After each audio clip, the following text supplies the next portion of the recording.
My name is Amber Wilson, and at 34, I never expected to be publicly humiliated at a neighborhood barbecue. The words still ring in my ears. Stephanie Miller, with her perfect hair and designer sundress, tilted her wine glass toward me and laughed. At least my baby has a father. The silence that followed was deafening. I stood there, a single mother who worked 12-hour nursing shifts, while she smirked beside her husband Kyle. Little did she know that my 16-year-old son Ethan was about to uncover a truth that would shatter her perfect facade. If you're watching this, drop a comment letting me know where you're from, and don't forget to hit the like and subscribe buttons as I share how my son's discovery changed everything in our neighborhood. Life as a single mother isn't for the faint of heart. Most days start before dawn, as I prepare for my 12-hour shifts at Memorial Hospital. Nursing isn't just my career, it's our lifeline, providing the stability Ethan needs. I take pride in what I've built for us, even if it means missing sleep and working holidays. Our home isn't fancy, a modest 3-bedroom ranch on Oakwood Drive, but it's ours. The kitchen table has scratches from Ethan's science projects, and the living room couch has a permanent indent where we sit for our Friday movie nights. These imperfections tell our story, one of resilience and love. 3 years ago, we moved to Maple Creek Estates for the excellent school district. Ethan was entering high school, and I wanted to give him every advantage possible. Most neighbors welcomed us warmly. Jessica and Brian Taylor next door immediately invited us for dinner. The Patels across the street brought homemade samosas. Even Mr. Jenkins, the retired teacher at the corner, offered to help Ethan with math anytime. Then there were the Millers. Stephanie and Kyle Miller lived in the largest house on our street, a sprawling 2-story colonial with perfectly manicured gardens. Their twin boys, Jason and Aiden, were Ethan's classmates. From our first meeting at the neighborhood welcome party, Stephanie made it clear that we didn't belong in her social circle. "Nursing must be such rewarding work," she said during our introduction, her eyes traveling over my simple dress. Though I can't imagine having the energy for it. Kyle's job allows me to focus on the boys and my charity work. She emphasized charity while glancing at my shoes, as though I might need to be a recipient someday. That first interaction set the pattern. Whenever we crossed paths, Stephanie found subtle ways to highlight the differences in our lives. When she spotted me driving my 10-year-old Honda, "It's so practical to keep older cars running. We just got the new Tesla, and honestly, I miss the simplicity sometimes." When she saw me mowing my own lawn, "You're so capable, Amber." Kyle insists on hiring landscapers, but I admire your determination. Each comment came with the same saccharine smile that never reached her eyes. Yet publicly, she maintained the image of neighborhood welcome committee chair, occasionally inviting me to social gatherings where I'd inevitably feel out of place among women discussing vacation homes and country club memberships. Kyle Miller, by contrast, seemed perpetually uncomfortable. Tall with salt and pepper hair and designer glasses, he rarely contributed to conversations when Stephanie was present. He'd offer polite nods, his gaze often drifting elsewhere, as though mentally escaping. The few times we spoke alone, once when he helped me carry groceries during a rainstorm, he seemed almost normal, asking thoughtful questions about Ethan's interests and my work. "Nurses are the backbone of healthcare," he'd said genuinely. "My sister's a nurse practitioner in Boston. Toughest person I know." These glimpses of humanity made Stephanie's behavior all the more confusing. Ethan noticed everything. My son has always been perceptive, perhaps because it was just us against the world for so long. His father, Daniel, walked out when Ethan was 3, declaring family life too restricting. The monthly child support checks were his only contribution to raising our son. "Mom, why do you let Mrs. Miller talk to you like that?" Ethan asked after Stephanie made a pointed comment about single-parent households during a school fundraiser. "Some people need to feel superior," I explained. "The best response is living well and being kind anyway." Ethan didn't look convinced, but he respected my approach. That's something I've always tried to instill in him. Taking the high road isn't weakness, it's strength. Still, I saw the protective anger flare in his eyes whenever Stephanie directed her passive-aggressive comments my way. Despite her behavior, we built a good life in Maple Creek. Ethan thrived academically, joining the debate team and computer club. I made genuine friendships, particularly with Jessica Taylor, who worked as a physical therapist and understood the challenges of healthcare schedules. We established routines, traditions, and a sense of belonging. Then came the annual summer kickoff barbecue. The neighborhood association hosted this event every June in the community park. In previous years, I'd worked during it or made brief appearances. This year, Ethan insisted we attend properly. "You work too hard, Mom," he said. "You deserve some fun too. Plus, I need someone to brag about my AP scores to." He flashed that smile, the one that still showed the little boy beneath his increasingly adult features, and I couldn't refuse. I requested the day off, bought a new sundress, and prepared my mother's famous potato salad. Despite my misgivings about potential interactions with Stephanie, I was determined to enjoy this community event with my son. I couldn't have anticipated how that afternoon would ultimately change everything, not just for us, but for the Millers and the entire neighborhood. As we packed the car with our contribution to the potluck, neither Ethan nor I realized we were heading toward a confrontation that would unravel years of secrets and lies. The community park sparkled under perfect June sunshine as Ethan and I arrived at the barbecue. Red, white, and blue streamers decorated the pavilion, and the scent of grilling burgers filled the air. Children raced across the playground while teenagers clustered near the basketball courts. It was exactly the kind of all-American summer scene that belonged on a postcard. "I almost didn't come," I admitted to Ethan as we carried our cooler and potato salad toward the food tables. "I know," he replied, nudging my shoulder gently. "But look, Mrs. Taylor is waving us over, and I spotted Jake and Miguel by the courts. This will be good for both of us." He was right. Jessica Taylor immediately enveloped me in a warm hug while her husband Brian took our contributions. "So glad you made it, Amber." "I saved seats at our table," Jessica said, linking her arm through mine. "The hospital's been working you too hard. We've barely had time for coffee this month." Jessica's friendship had been a blessing since we moved to the neighborhood. Unlike Stephanie and her country club friends, Jessica never made me feel like my single mother status or career defined my worth. "Ethan, go ahead with your friends," I encouraged, seeing him glance toward the basketball courts. "Just be back for food in 30 minutes. As Ethan jogged off, I settled into the comfortable conversation with Jessica and other neighbors. Tom and Diana Peterson discussed their upcoming anniversary trip. Carlos Rodriguez proudly showed pictures of his daughter's college graduation. For over an hour, I actually relaxed, laughing and contributing to the conversation without feeling like an outsider. Then Stephanie arrived. The Millers were fashionably late, of course. Stephanie wore a crisp white sundress that probably cost more than my entire wardrobe, her blonde hair perfectly styled despite the summer humidity. Kyle followed with their twin boys, carrying an elaborate charcuterie platter that made my homemade potato salad look decidedly humble. "Sorry we're late, everyone," Stephanie announced, air-kissing cheeks around the pavilion. Board meeting ran long, then we had to stop by the club to confirm our summer reservation. She made her way through the gathering, Kyle trailing behind with an expression I couldn't quite read, somewhere between exhaustion and resignation. When she reached our table, she greeted Jessica warmly before her gaze landed on me. "Amber, what a surprise. I don't think I've ever seen you at one of these events for more than 10 minutes. Finally got a day off from the hospital." Before I could respond, Jessica interjected. "Amber's potato salad is already half gone. You should try some before it disappears."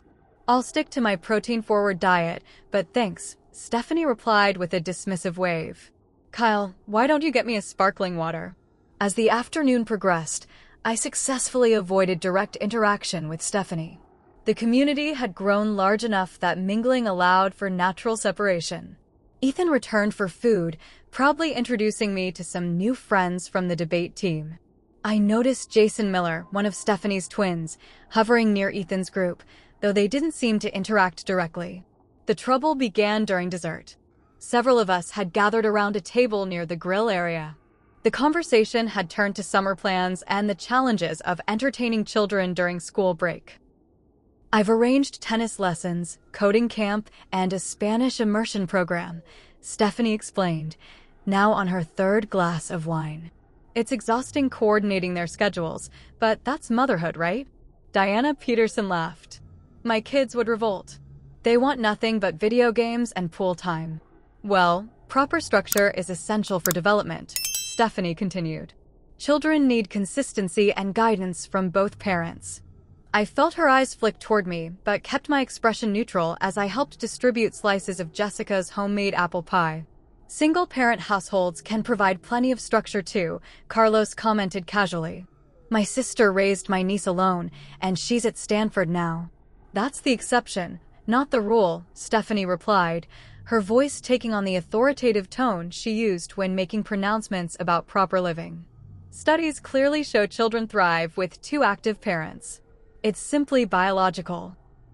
The conversation grew increasingly uncomfortable as Stephanie continued her thinly veiled commentary on family structures. I noticed Kyle staring into his untouched beer, his discomfort palpable as his wife expounded on proper parenting. I was preparing a polite exit when Ethan approached our table, asking if he could go to the convenience store with friends for sodas. Oh, Amber, your son is getting so tall, Stephanie exclaimed, as though noticing him for the first time. You must be so proud managing on your own. It can't be easy without a father figure. Several people shifted uncomfortably. Kyle finally looked up, a flash of something, shame, crossing his face. Ethan has many positive role models, I replied evenly. And we're doing just fine. Perhaps it was the wine, or perhaps she'd simply waited for the perfect audience, but Stephanie's carefully maintained veneer of politeness finally cracked. She laughed, a sharp, dismissive sound, and gestured with her wine glass. Well, at least my babies have a father. The words hung in the air like smoke. Conversations around us halted. Kyle's face drained of color. Jessica gasped softly beside me. Ethan, still standing behind me, went completely still. I felt his hand grip the back of my chair. For a moment, I couldn't breathe. Every insecurity I'd ever felt as a single mother crashed over me in waves. Years of working double shifts, attending school events alone, teaching Ethan to shave, fixing the car myself, stretching budgets until they broke, all reduced to a cruel punchline about my perceived inadequacy. Kyle finally spoke. Stephanie, that's enough. His voice was quiet, but tight with anger. What? I'm just stating facts, she replied, the wine making her bolder.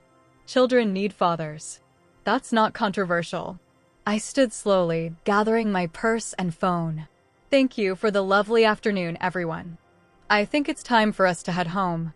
Mom, Ethan started, his voice shaking with anger. It's okay, I interrupted, placing my hand on his arm. Let's go. Jessica stood too. Amber, don't leave. Stephanie's had too much wine.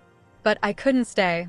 Not with every eye on me, a mixture of pity and discomfort in their gazes. Not with Stephanie's words echoing in my ears. Not with the burning humiliation threatening to spill over into tears I refused to shed publicly. Really, it's fine. I have an early shift tomorrow anyway, I lied, my voice remarkably steady. Ethan, please.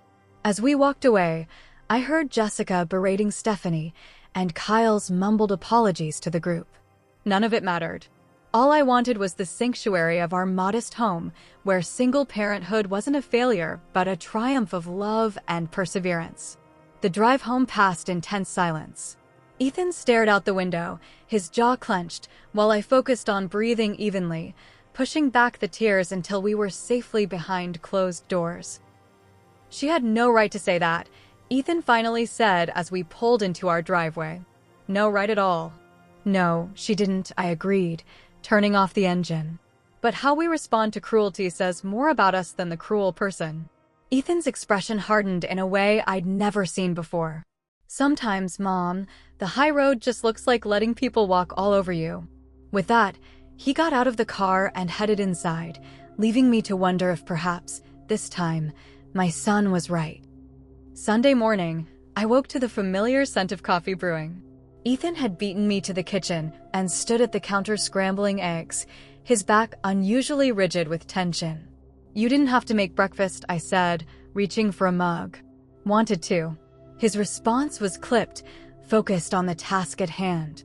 We ate mostly in silence, the events of yesterday's barbecue hanging between us like a storm cloud. I'd spent half the night replaying Stephanie's comment, vacillating between hurt, anger, and a determination not to let her cruelty affect me. "I've been thinking," I finally said. "Maybe we should host a small gathering here soon. Jessica and Brian, the Rodriguezes, maybe some of your debate friends. Show everyone that we're doing just fine." Ethan looked up from his plate. "You don't have to prove anything to these people, Mom. Especially not to Stephanie Miller. It's not about proving something. It's about not letting someone else's nastiness change how we live our lives." He studied me for a moment. "Are you really okay?" The question caught me off guard. For 16 years, I'd been the strong one, the steady presence Ethan could rely on. I rarely showed him my vulnerabilities or struggles. "I won't pretend it didn't hurt," I admitted. "But I've dealt with worse than some wine-drunk housewife's opinion of my parenting." Ethan nodded slowly. "You're the best mom anyone could ask for. That's what matters." His words warmed me, but I noticed something guarded in his expression, as though he was keeping something to himself. That afternoon, I threw myself into housework, scrubbing floors, organizing closets, anything to keep my mind occupied. When my phone chimed with a text from Jessica asking if I was all right, I assured her I was fine and changed the subject to her upcoming birthday. Work provided welcome distraction on Monday and Tuesday. My colleagues at the hospital knew nothing of neighborhood drama, and the demands of the medical surgical floor left little time for dwelling on personal insults. I mentioned nothing about the barbecue incident, not wanting to cast myself as a victim. It was Tuesday evening when I first noticed Ethan's unusual behavior. He'd been in his room since dinner, door slightly ajar, his voice carrying in fragments as he spoke on the phone. "Are you sure about this?" A pause. "No, I get it. It's just, this is big, man." When he emerged later for a snack, I casually asked, "Everything okay with your friends?" "Yeah, just project stuff," he replied, not quite meeting my eyes. Wednesday brought more secretive phone conversations and text messages that made him frown at his screen. Thursday, he came home an hour late from debate practice, offering a vague explanation about helping a friend with computer issues. By Friday, my nursing instincts were on high alert. Ethan had always been open with me, our relationship built on honest communication through the years when it was just the two of us against the world. This sudden secretiveness felt wrong. After dinner, I decided direct questioning was necessary. "Ethan, I need you to be straight with me. What's going on? You've been acting strangely all week." He looked up from his laptop, conflicted. "Nothing bad, Mom. I promise." "Does this have something to do with the barbecue?" With Stephanie Miller's comment. His slight flinch told me I'd hit the mark. "Tell me you're not planning some kind of revenge," I pressed. "That's not who we are, Ethan. That's not who I raised you to be." "It's not revenge exactly," he hedged. "But she shouldn't have said that to you. She shouldn't get to act superior when." He stopped abruptly. "When what?" "Just trust me, okay? You'll see, Mom. She shouldn't have said that." His cryptic response worried me more than outright admission would have. I considered grounding him or confiscating his phone, but at 16, such measures seemed more likely to damage our relationship than solve the problem. Instead, I reminded him of our values. Whatever you're planning or whatever you know, remember that hurting others, even those who hurt us, doesn't make anything better. It just creates more pain. He nodded, but I wasn't convinced I'd reached him. Saturday evening, everything changed. I was folding laundry in the living room while Ethan finished a history paper in his room. The house was quiet except for the occasional ping of his phone receiving messages. Around 9 o'clock, he appeared in the doorway, his expression a mixture of determination and apprehension. "Mom, I need to show you something." He sat beside me on the couch, his phone clutched tightly in his hand. For a moment, he just stared at it, as though reconsidering his decision. "What is it, Ethan? You're scaring me a little." With a deep breath, he unlocked his screen and handed me the phone. "Jason Miller showed me these on Tuesday. I've been trying to figure out what to do." I looked down at the screen and felt my stomach drop. There, in vivid color, were screenshots from a dating app, specifically, a dating app for men seeking men. The profile showed Kyle Miller, Stephanie's perfect husband, his face clearly visible though he'd attempted discretion by angling the camera. Multiple screenshots followed, conversations between Kyle and various men, arrangements to meet, exchanges that made it abundantly clear this wasn't some misunderstanding or prank. "Oh my God," I whispered, suddenly understanding Ethan's strange behavior. How did Jason get these? He borrowed his dad's phone to order pizza and notifications kept coming in. He got suspicious and figured out the password. Ethan's voice was steady but quiet. Jason's really messed up about it. That's why I've been talking to him so much. He doesn't know what to do, and he doesn't want to tell his mom. I set the phone down, my mind racing. And he showed these to you because of what happened at the barbecue. He was there, Mom. He heard what his mother said to you. He thought you should know she's not so perfect after all. The irony wasn't lost on me. Stephanie Miller, who'd publicly humiliated me for being a single mother, had a husband living a double life right under her nose. Ethan, this is... I struggled to find appropriate words. This is very private information about Mr. Miller. Information that could destroy his family if handled carelessly. Exactly. She deserves to know what a hypocrite she is, judging our family when her own is built on lies. The vindictive satisfaction in my son's voice alarmed me. This wasn't the compassionate young man I'd raised. "Listen to me very carefully," I said, taking his hands in mine. What Mrs. Miller said was cruel and unfair. But this... I gestured to the phone. This isn't about her. This is about a man who's clearly struggling with his identity and living inauthentically. This is about two boys who might have their world shattered. This isn't ammunition for revenge, Ethan. It's a human tragedy. His expression shifted as my words sank in. So we just do nothing? Let her keep treating you like garbage while her husband sneaks around. I didn't say that.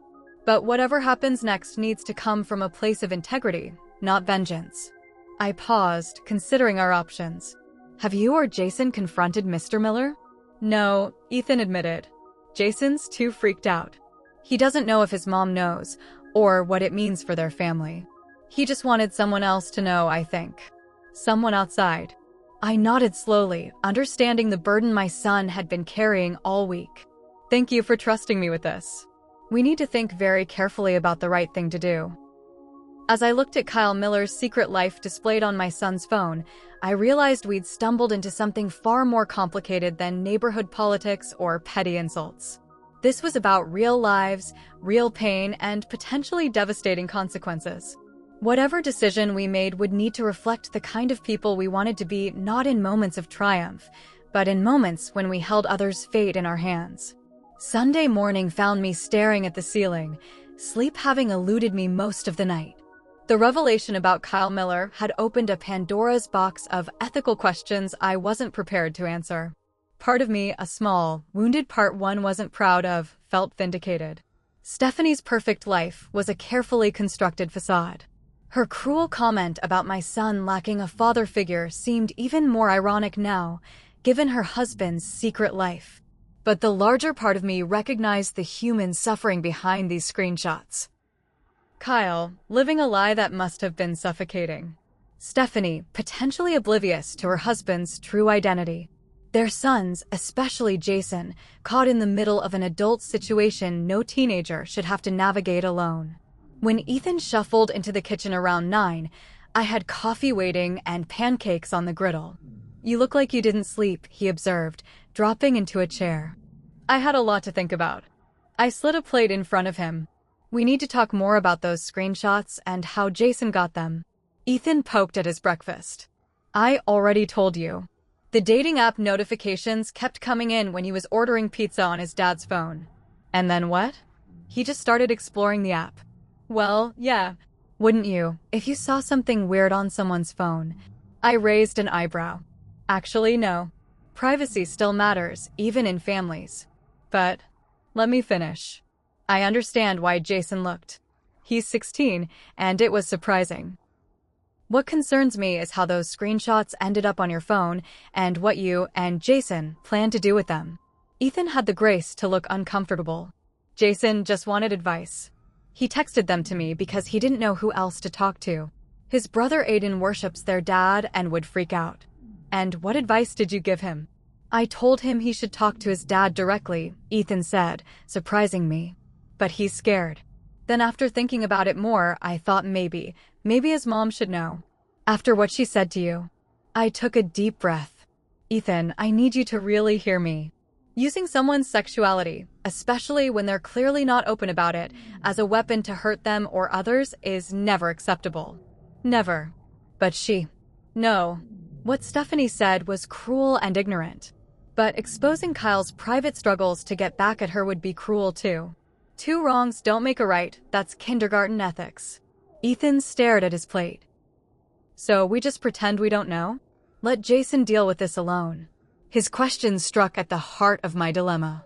Doing nothing didn't feel right either. No, I finally said. I think I need to talk to Kyle. Ethan's head snapped up.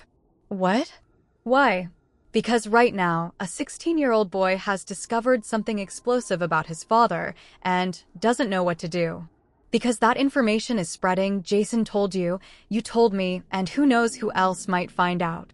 Because Kyle deserves to know his privacy has been compromised. He'll just deny it. Maybe. But at least he'll be aware of the situation. I paused, considering. How is Jason handling this? Ethan's expression softened with concern for his friend. Not great. He keeps asking me if I think his dad loves their family at all, or if everything's been fake. He's angry, but also scared. He doesn't want his parents to get divorced. This glimpse of empathy from my son reassured me. Despite his initial desire for revenge against Stephanie, he genuinely cared about Jason's well-being. Will you ask Jason if it's okay for me to speak with his father? I won't mention the screenshots unless Kyle forces my hand, but I think a conversation is necessary. Ethan looked dubious, but nodded. I'll text him now. While he contacted Jason, I cleared the breakfast dishes, my mind working through how to approach such a delicate conversation. I'd never been particularly close to Kyle Miller, our interactions limited to neighborhood functions and occasional small talk. Broaching the subject of his secret dating profile would be incredibly awkward at best, potentially explosive at worst. By afternoon, we had our answer. Jason, apparently relieved to share the burden with an adult, had agreed to my intervention, but begged me not to tell Stephanie. He said his dad is taking his brother to a baseball game tomorrow, so his mom will be home alone if you want to talk to her instead, Ethan reported. No, I said firmly. This conversation needs to be with Kyle first. Stephanie shouldn't hear this from a neighbor. I decided a neutral location would be best, somewhere private enough for a sensitive conversation, but public enough to keep the interaction civil. After considering my options, I sent Kyle a text message. Kyle, this is Amber Wilson from down the street. I need to speak with you about something important. Could we meet for coffee tomorrow after work? Baker's Brew around 5:30. His response came surprisingly quickly. Is everything okay? Does this concern Stephanie's comment at the barbecue? I've already spoken to her about that. It's related, but not exactly about that, I replied. It's something that requires a face-to-face conversation. After a longer pause, all right. Baker's Brew at 5:30 tomorrow. With the meeting set, I spent the rest of Sunday wrestling with how to approach the conversation. Every scenario I imagined seemed inadequate for the complexity of the situation. You're doing the right thing, Mom, Ethan said that evening, finding me staring at my reflection in the bathroom mirror. Am I? Sometimes I wonder if we should just stay out of other people's business entirely. That's what you'd normally say, he acknowledged. But this is different. Jason's involved now. And he's scared. I nodded, recognizing the truth in his words. This wasn't just about Stephanie's rudeness or Kyle's secrets anymore. It was about two teenagers caught in an adult situation they weren't equipped to handle. Just promise me something, I said, turning to face my son. No matter what happens tomorrow, no matter how the Millers react, we will behave with integrity. We won't use this information as a weapon. We won't spread gossip. We will be the kind of people who care more about doing right than being right. Ethan held my gaze for a long moment before nodding. I promise. As I tried to sleep that night, I thought about how parenting constantly presents unexpected moral challenges. I taught Ethan about honesty, kindness, and integrity through everyday lessons and examples. Now, we faced a situation with no clear ethical path, where every possible action carried potential for both help and harm. Tomorrow's conversation with Kyle Miller would test everything I believed about compassion, justice, and the complicated humanity behind every facade. I could only hope that when faced with this moral crossroads, I would choose wisdom over vindication, kindness over righteousness. Because ultimately, the measure of successful parenting isn't in raising children who never face difficult ethical dilemmas, it's in raising children who approach those dilemmas with both compassion and courage. Monday afternoon arrived with oppressive humidity that matched the weight of my impending conversation. I changed out of my nursing scrubs into a simple blouse and jeans, wanting to appear approachable rather than confrontational for my meeting with Kyle. "Text me when you're on your way home," Ethan said as I grabbed my purse. His expression betrayed both curiosity and concern. "I will. Remember what we discussed, discretion and compassion, no matter what happens." Baker's Brew sat halfway between our neighborhood and downtown, far enough that we wouldn't likely encounter other neighbors. The coffee shop's industrial chic interior offered both open seating and more private nooks. I arrived 10 minutes early and claimed a corner table partially screened by a bookshelf. Kyle arrived precisely at 5:30, looking nothing like the polished professional who appeared at neighborhood functions. His normally neat hair seemed hastily combed, his button-down shirt slightly wrinkled. Dark circles shadowed his eyes, and he carried tension in his shoulders as he scanned the cafe. I raised my hand slightly, catching his attention. As he approached, I noticed him calculating who might see us together. "Thanks for meeting me," I said as he slid into the chair across from me. "Can I get you a coffee?" "I'm fine," he replied stiffly. "What's this about, Amber?" "Your message was concerning." I'd rehearsed my opening a dozen times, but now, facing Kyle's obvious anxiety, my carefully prepared words evaporated.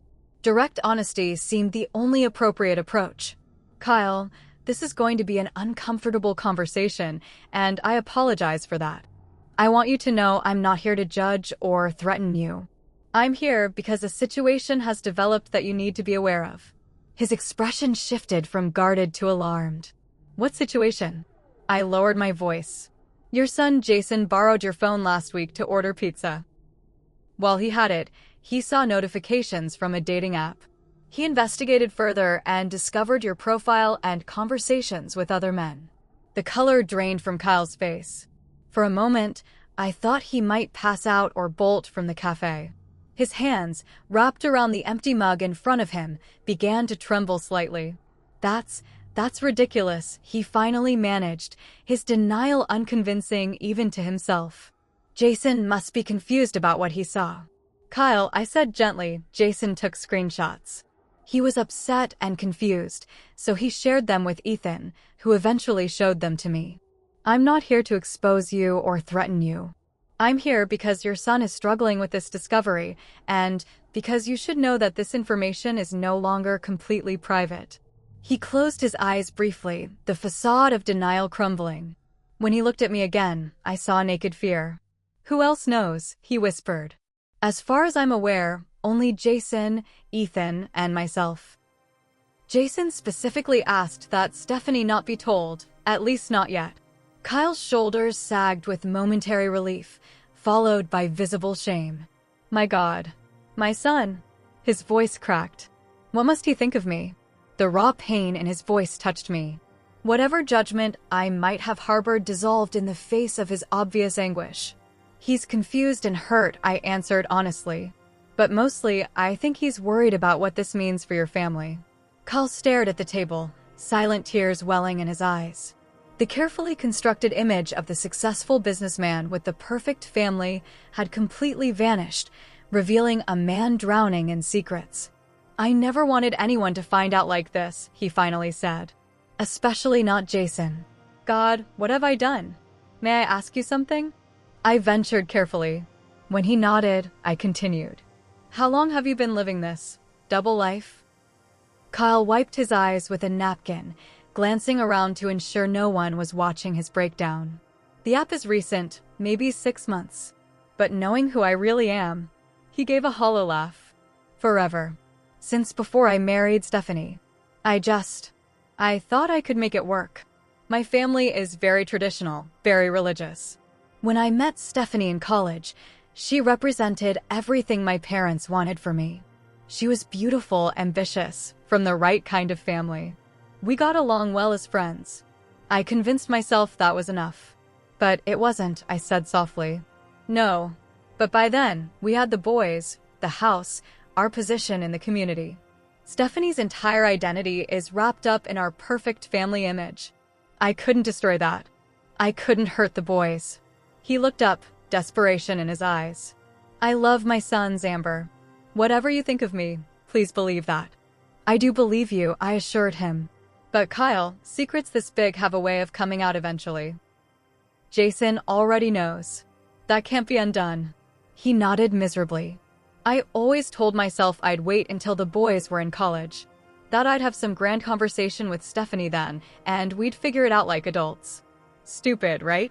Just kicking the can down the road. We sat in silence for a moment. A barista called out drink orders. The afternoon crowd chatted around us, oblivious to the life-altering conversation happening in our corner. What are you going to do now? I finally asked. Kyle ran a hand through his hair. I have to talk to Jason. That's the first priority.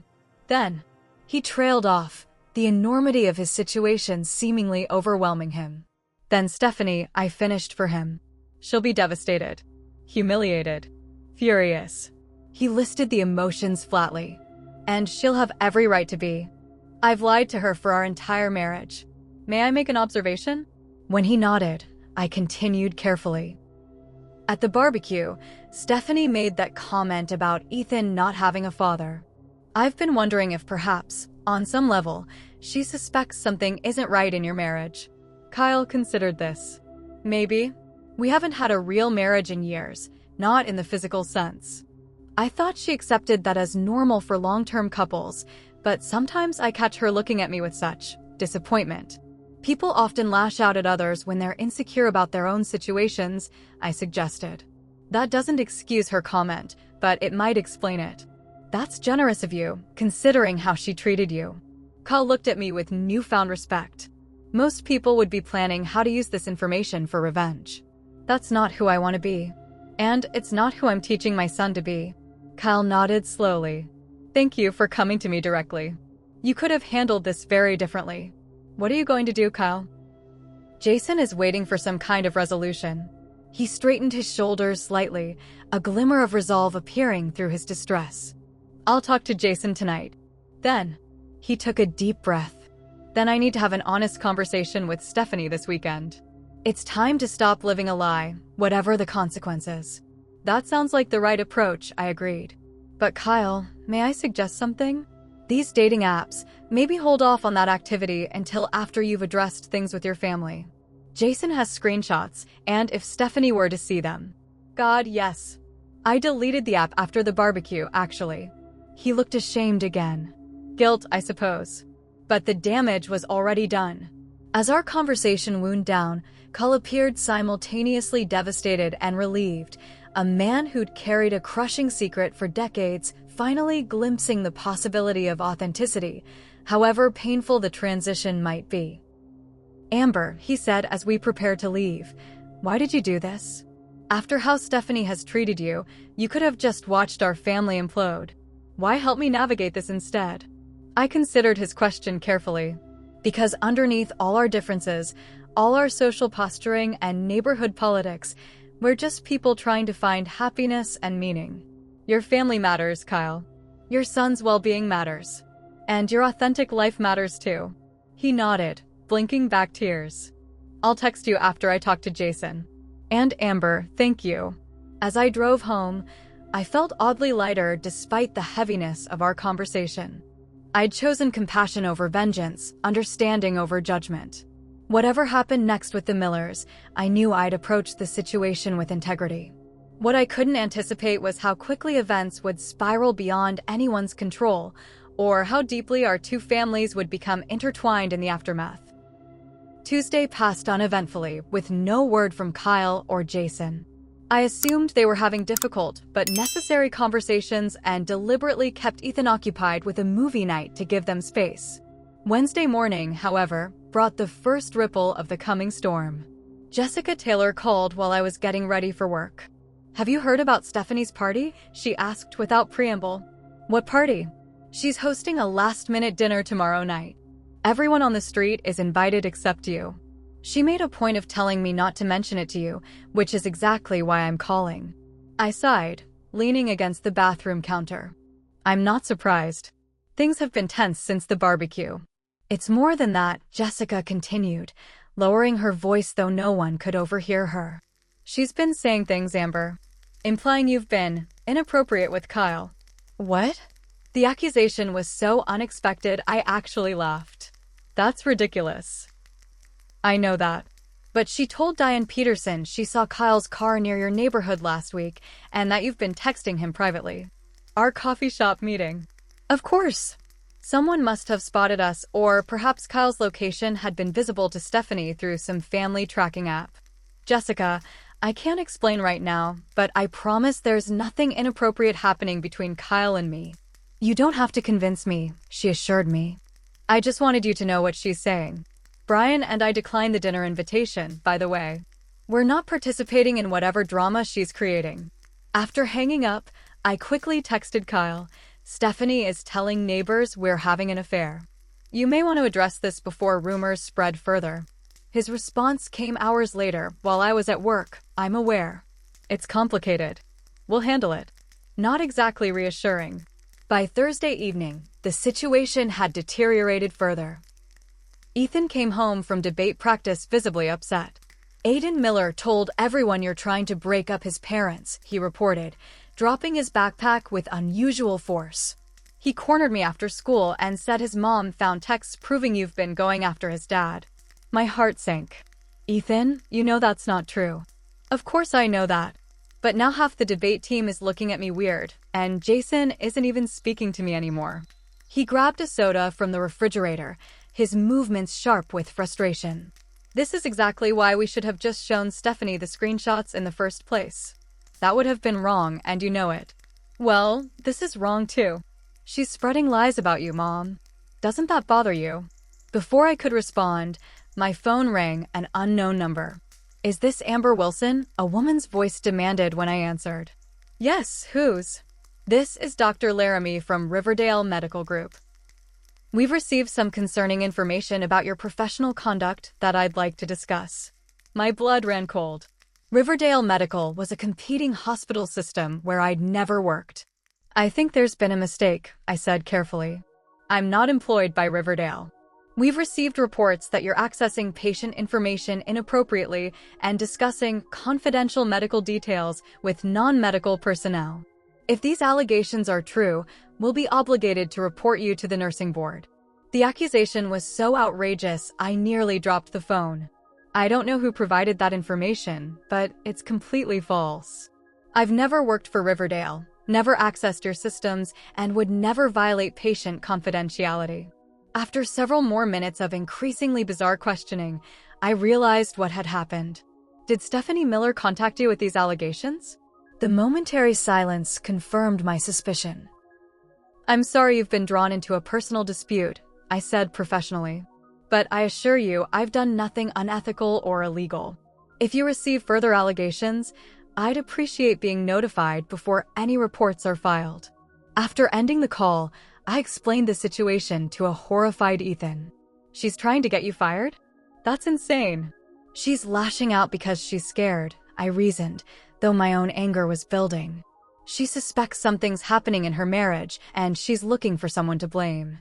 "So what do we do now?" That was the question, wasn't it? Stephanie had escalated from petty neighborhood slights to potentially damaging my professional reputation. The high road was becoming increasingly difficult to navigate. "I'm going to call Kyle again," I decided. "This needs to stop before it gets even worse."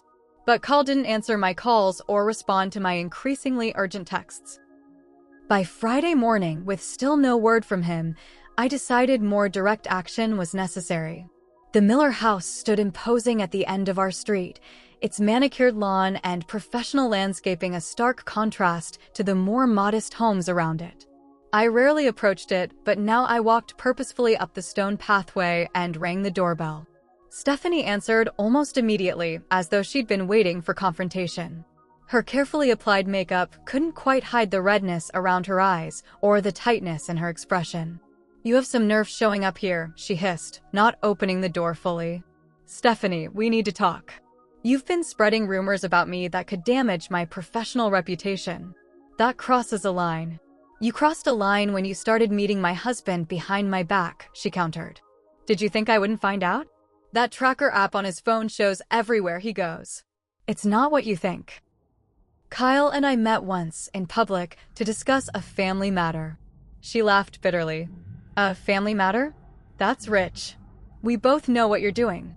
The lonely nurse from down the street, always watching our family, envying what we have. Well, you can't have it. Kyle would never leave me for someone like you."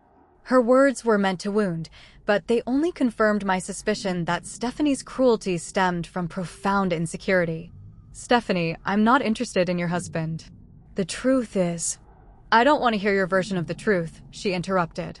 "Just stay away from my family. And if I hear you've been spreading rumors about us, I'll make sure everyone at your hospital knows what kind of person you really are." With that, she slammed the door in my face, leaving me standing on her perfect porch with no resolution and growing concern about how far she might take this vendetta. The situation reached crisis point that very night. Ethan and I were watching a movie, both of us trying to distract ourselves from the neighborhood drama, when a sharp knock interrupted our evening. It was nearly 11, far too late for casual visitors. Through the peephole, I saw Kyle Miller standing on our porch. Even in the dim porch light, I could see something was terribly wrong.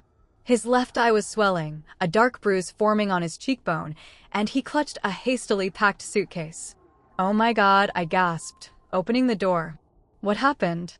"I told her everything," he said simply, his voice hollow. "She didn't take it well." Ethan appeared behind me, eyes widening at Kyle's appearance. "Did Mrs. Miller do that to your face?" Kyle nodded slowly. "Crystal vase. She has good aim." "Come inside," I said, medical training kicking in. "Let me look at that eye." As Kyle stepped into our living room, the full impact of what was happening hit me. Stephanie's husband, the source of all her pride and social standing, was standing in my home with a black eye and a suitcase. Nothing could be more scandalous in our gossip-prone neighborhood. "I'm sorry to show up like this," Kyle said as I examined his injury. "I didn't know where else to go. Jason is staying at a friend's house, and Aiden refused to leave with me. I can't face a hotel right now. Just people seeing me like this." "You need ice for that eye," I said, professional mode taking over. "Ethan, can you get an ice pack from the freezer?" While Ethan went to the kitchen, I helped Kyle to the couch. "What exactly happened?" "I try to follow your advice. Wait until the weekend. Sit her down calmly. But then she confronted me about meeting you, showed me the tracking data on her phone. She was convinced we were having an affair. And you told her the truth instead, I guessed." He nodded miserably. "Everything came out. The dating app. The men I've met. 20 years of living a lie. She didn't believe me at first. Thought I was making it up to cover the affair. Then when she realized I was serious," he gestured to his face, "things got physical. She said she'd destroy me, take everything, make sure the boys never speak to me again." Ethan returned with the ice pack, his expression a mixture of shock and concern. I wrapped the pack in a thin towel and handed it to Kyle. "You can stay in our guest room tonight," I said, making a quick decision. "It's not much, but it's private and you'll be safe." "I can't impose." "You're not imposing. It's one night. Tomorrow you can figure out next steps with a clearer head." Kyle looked at me with profound gratitude. "Thank you, Amber. You have every reason to turn me away after how Stephanie has treated you, especially now." "That's not who we are," I said simply, echoing the values I'd been trying to instill in Ethan. "Come on, I'll show you the guest room." As I settled Kyle into our modest spare bedroom, I was acutely aware of how this would appear to outsiders, particularly to Stephanie. Her husband, fleeing their home after a physical altercation, taking refuge with the very woman she'd accused of trying to steal him. Sometimes doing the right thing meant accepting that others would misinterpret your actions. Tonight, compassion mattered more than appearances. Tomorrow would bring its own challenges, but for now, offering safety to someone in crisis was the only choice I could live with. What I didn't realize was that by morning, the entire neighborhood would be aware of Kyle's location, and Stephanie Miller would be on my doorstep, demanding to confront her husband in a showdown that would change everything. Saturday morning dawned bright and uncomfortably hot, the kind of summer day where the air feels heavy even before the sun fully rises. I'd slept poorly, worried about Kyle in our guest room and anticipating the neighborhood fallout that would inevitably follow. I found Ethan already in the kitchen, making coffee with unusual concentration. "Is Mr. Miller still here?" he asked quietly. "Yes. I checked on him earlier. His eye looks worse this morning, but the swelling isn't dangerous." Ethan nodded, handing me a mug. "Mom, people are talking. I just got texts from 3 different friends asking if Mr. Miller is really staying with us." I sighed, unsurprised but disappointed. News travels fast. What do I tell them? The truth. Mr. Miller needed a safe place to stay last night, and we helped someone in need. That's all anyone needs to know.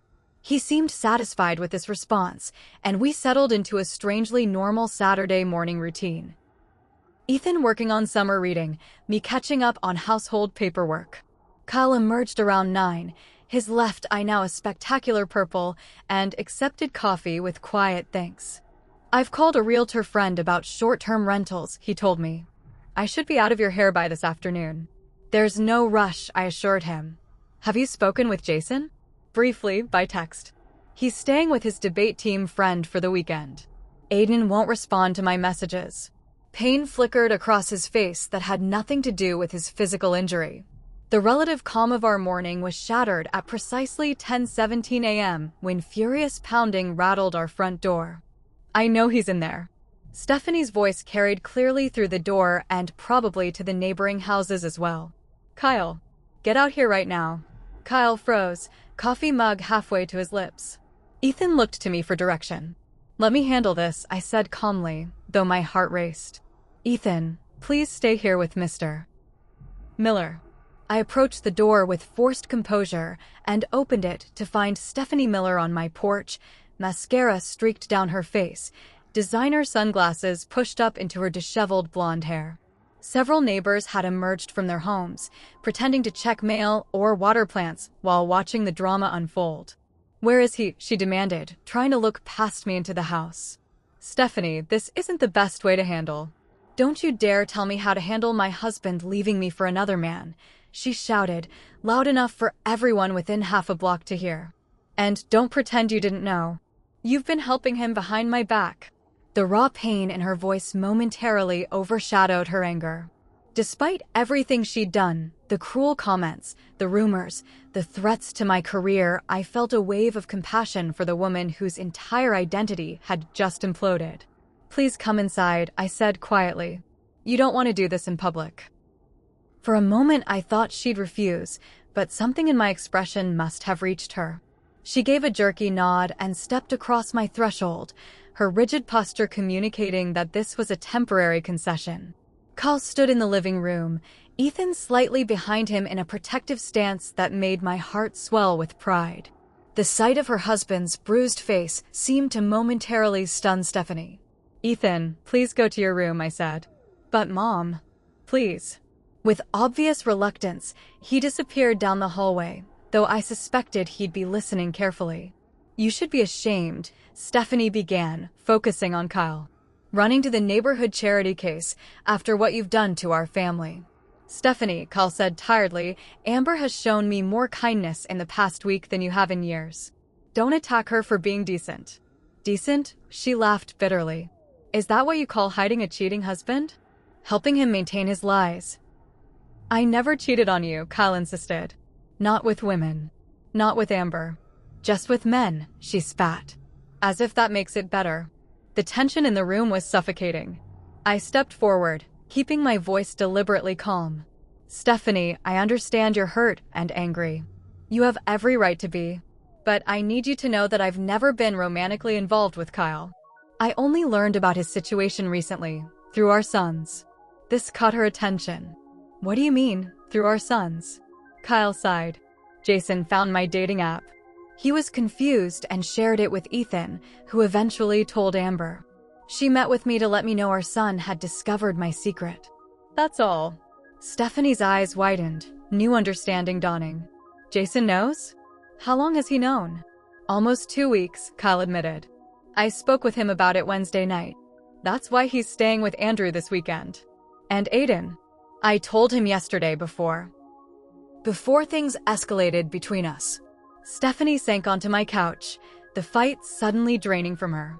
In that moment, she wasn't the perfect, polished neighbor who'd made my life difficult. She was just a woman whose life had shattered in an instant. 20 years, she whispered. 20 years of marriage, and it was all a lie. Not all of it, Kyle said, sitting carefully on the opposite end of the couch. I do care about you, Stephanie. I always have. And I love our boys more than anything. Then why? Her voice cracked. Why marry me at all if you knew you were gay? I thought I could make it work. My family, your family, they had such expectations. And parts of our relationship were good. I convinced myself it was enough. He stared at his hands. I was wrong. I hurt you, and I'm sorry.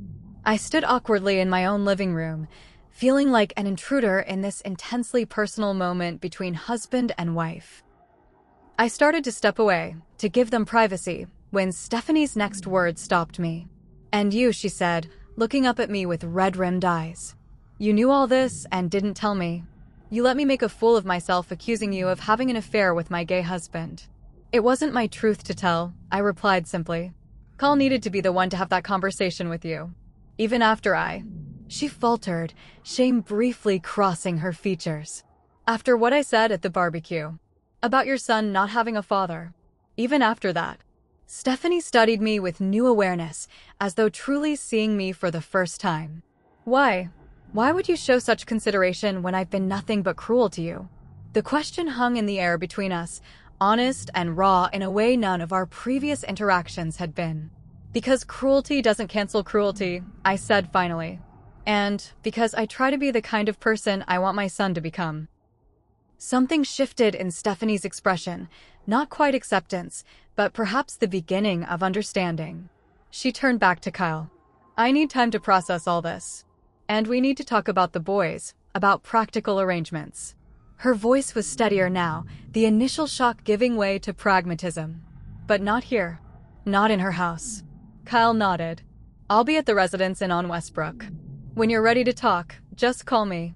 Stephanie stood, straightened her rumpled blouse with as much dignity as she could muster, and moved toward the door. She paused with her hand on the knob, not quite looking at me. Thank you, she said stiffly, for not turning me away from your door this morning. It wasn't an apology for years of condescension and recent slander, but it was acknowledgement. For now, that was enough. After she left, Kyle thanked me profusely, gathered his few belongings, and departed for the hotel. I watched from the window as he drove away, hoping both Millers would find peace after the initial trauma subsided. The following weeks brought significant changes to our neighborhood. Kyle moved into a small apartment downtown and began the careful, painful process of rebuilding relationships with his sons. Jason returned to the Miller house, but visited his father regularly. Aiden maintained his distance initially, but gradually began limited contact. Stephanie retreated from social life temporarily, canceling her usual summer gathering and stepping down from the neighborhood association board. When she reemerged, she seemed different, more subdued, less concerned with projecting perfection. The rumors continued briefly, of course. Some neighbors speculated that I'd known about Kyle's sexuality all along and had used it as leverage somehow. Others suggested a bizarre love triangle. Jessica Taylor steadfastly defended me, and eventually, as more accurate information circulated, the gossip lost its momentum. 3 months after that fateful barbecue, I was surprised to receive an invitation to a small dinner party at Jessica's house. More surprising still was the guest list, which included both Kyle and Stephanie, now legally separated, but apparently able to be in the same room. Are you sure about this? I asked Jessica when she dropped by to personally extend the invitation. It was Stephanie's idea, actually, she replied. She specifically asked if you would come. Curious and slightly apprehensive, I accepted. The evening was initially awkward, with careful conversation about safe topics, the unusually warm fall, the high school's football season, and upcoming community fundraiser. Kyle, looking healthier than I'd ever seen him, spoke animatedly about his new position at a different firm. Stephanie, wearing less makeup and simpler clothing than her former style, mentioned volunteer work at a women's shelter. After dinner, while the others chatted over coffee in the living room, Stephanie approached me on Jessica's patio. I owe you an apology, she said without preamble. Several, actually. That's not necessary. It is, she interrupted. I was horrible to you from the moment you moved to our neighborhood. I looked down on you for being a single mother, for your job, for your house, for everything that didn't match my narrow definition of success. I hadn't expected such forthright acknowledgement and wasn't sure how to respond. I was insecure, she continued. I think I always sensed something was wrong in my marriage, but instead of facing it, I doubled down on the perfect facade. I needed to believe my life choices were superior to validate them. That's remarkably self-aware, I said finally. She gave a wry smile. 6 months of intensive therapy will do that. Her expression grew serious again. What I said about your son not having a father was inexcusable. Ethan is a remarkable young man, which speaks volumes about your parenting. Thank you. That means a lot. The irony is, I thought I was protecting my sons by maintaining our perfect family, even as I sensed it was built on something false. But all I did was teach them that appearances matter more than authenticity. We stood in companionable silence for a moment, watching lightning bugs illuminate Jessica's garden. Carl told me something that stuck with me, Stephanie said. He said that when you discovered his secret, you could have used it against me, but instead you chose compassion. That you saw the human beings behind the scandal. She turned to face me directly. I'm trying to learn from that example. 6 months after that conversation, our neighborhood had settled into a new normal. Kyle's apartment became a second home for both his sons. Stephanie sold the Colonial and bought a smaller house closer to her parents. I hosted my own neighborhood gathering, nothing fancy, just hamburgers and homemade ice cream, and was touched when both Millers attended separately, each bringing a dish to share. As the party wound down, Ethan helped me clear plates from the backyard. You know what's weird, Mom, he said, stacking empty cups. If Mrs. Miller hadn't been so nasty at that barbecue, none of this would have happened. Jason might never have shown me those screenshots. Mr. Miller might still be living a lie. Sometimes painful moments lead to necessary truths, I reflected. Though I wish it hadn't been so hard on everyone involved. I'm proud of how you handled everything, Ethan said suddenly, with the straightforward sincerity of teenagers. You could have gone full revenge mode when you found out about Mr. Miller, especially after how Mrs. Miller treated you. But you didn't. I'm proud of you too, I told him. You showed real maturity through all of this. As the sun set on our modest backyard, I felt a deep sense of peace. The past 6 months had been challenging, even painful at times, but they'd also reinforced what truly mattered: integrity, compassion, and the courage to face difficult truths. Stephanie's cruel comment at the barbecue, "At least my baby has a father," had once stung deeply. Now it seemed like a distant echo from another life. Her perfect family had been an illusion, while my imperfect one was built on something real and lasting. Being a single mother wasn't a failure or a compromise. It was simply one way of creating family, one that had produced a son with both strength and compassion, one that had taught both of us to value authenticity over appearance. In the end, perhaps that was the most important lesson of all. Thank you all for listening to my story. If you've ever judged someone based on appearances or been judged unfairly yourself, I'd love to hear your experiences in the comments below. Don't forget to like this video if it resonated with you, subscribe for more stories of resilience and growth, and share with someone who might need a reminder that sometimes the strongest families aren't the ones that look perfect from the outside. Remember, We never truly know what's happening behind closed doors, so lead with kindness whenever possible. Until next time, take care of yourselves and each other.